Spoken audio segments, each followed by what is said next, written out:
You are listening to a Jeff Daniels song. He is our next guest. He's an Emmy Award winner, an actor. His prolific career includes projects like The Newsroom, of course, Godless, Dumb and Dumber, that whole franchise. And now Daniels is releasing the second season of his highly acclaimed audio-only memoir. It's called Alive and Well Enough. The podcast is a mix of personal stories, musical numbers, skits, you name it. And here's a preview clip of Jeff Daniels telling a story about the first time he hosted Saturday Night Live back in 1991.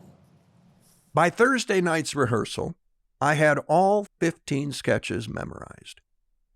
If you have never hosted Saturday Night Live and you're about to, don't memorize all 15 sketches by Thursday night's rehearsal.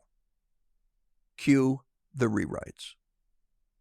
Pages and pages of rewrites. That's great. First on CBS Mornings, Jeff Daniels joins us now. Jeff, I'm so glad to have you here.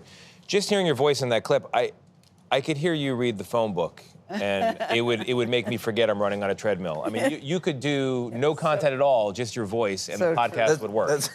That's very nice of you. But that is the aim.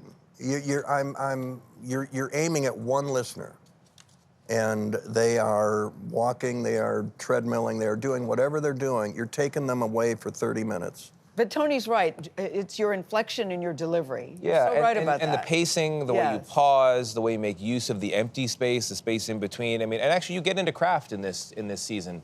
What made you do that? What's the decision there? Well, I got talked into this. My agent had come to me a few years ago and said, you know, you're the only actor who doesn't have a podcast. And I said, is that a problem? He goes, well, I think you should. So I said, okay, here's the only way I can do it. It's a one-man show. Don't make me call celebrity friends and try to get them as guests. I'm not built for that. To interview, And with my son, Ben, as the engineer, it's just the two of us. And I just go, let's kind of find out more about this life I lived and see on the way if I can't talk about what I learned from Meryl Streep, what I learned from Mike Nichols, what I learned doing comedy with Jim Carrey. You know, I'm just share that with people, and especially younger actors, if they tune into it, they're gonna go, did not know that. Yes, that's what I did too, but I love the story. The storytelling is so great, Dumb and Dumber. A lot of people know you from that. And you set the scene of you're in a hotel room with a friend of yours, and you're showing it, reading the script and saying, is this funny? But you set up, he's eating Doritos, chomp, chomp, chomp. Is this funny? Chomp, chomp, chomp. Tell that story, because I think it gives us such a behind the scenes about your thinking about taking that role that you said you really wanted. I did. I went out there, the career was doing that. You said it was fun. So I got on a plane with a friend of mine. I said, you want to play golf? We'll play golf, but I got to do these 5 auditions. One of them was for Dumb and Dumber. And I was reading the script, and I would audition the next day, and I'm going, okay, so I'm going up a chairlift, and I stick my tongue on the pole, and I go, you know, is that funny? And he goes, yeah, that's funny. And he's watching TV. He's watching TV, he's not even paying attention. And I go, well, what about the toilet scene? I'm on a toilet. He goes, yeah, that's funny. And he gave him about 3 or 4 of those, and I said, okay. Let's go for that. But think about the range here. I mean, from playing a news anchor, the most self-important and seemingly intelligent person, to Dumb and Dumber, right? I mean, you can play the whole spectrum, but you could have made a choice as an actor to say, hey, I've had some success here, I'm going to stay here. Stick there, yeah. You brand yourself. And look, it's not present day. I mean, Clark Gable was a brand. You go to see Clark Gable be Clark Gable in whatever he's playing. And you can do that. And there's probably a lot more money in that.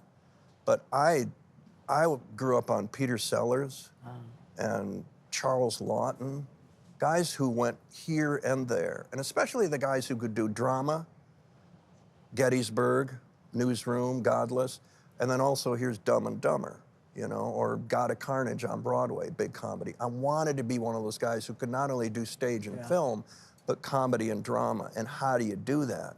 And I get into how do you do that. Yeah. Well, you've shown that you're able to do it incredibly well. The other thing that I find fascinating about this is you say that this is a way to share more of yourself with your family, not just us, your fans, but also your own family. Yeah, I want them to know what I went through to get where I am this morning. Mm-hmm. And I want to know what I went through, because as you start to writing, which is what I also love to do, I've never been an actor that sat around and waited for the phone to ring so I could be creative again. Yes. I was creative while waiting. Yeah, and yeah. the writing has been fascinating because I will start off on one thing and remember something else. And I've constructed the podcast or the memoir to be all over the place. This is what I not like- from beginning to end.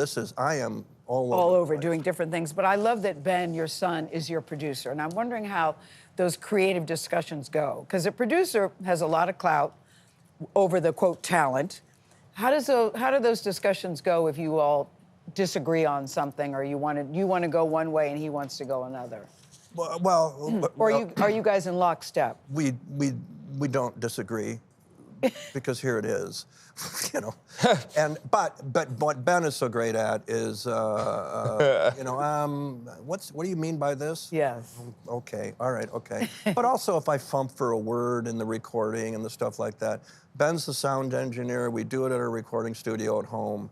He's the one who deals with Audible Originals in their Yeah. audio department, which is meticulous. And so that's what he does. But it's, you kudos know, to it's you. the two of us. Kudos to you and Ben. Kudos to you. Well done. Congratulations on the So Lions great. as well. They are 11-1. They've won 10 games in a row. Are they going to win again tonight? Yes. One game at a time. One game at a time. That's the right answer. Jeff Daniels, thank you very much. The right programming, by the way. Season 2 of Alive and Well Enough continues is the full title. It's available today on Audible.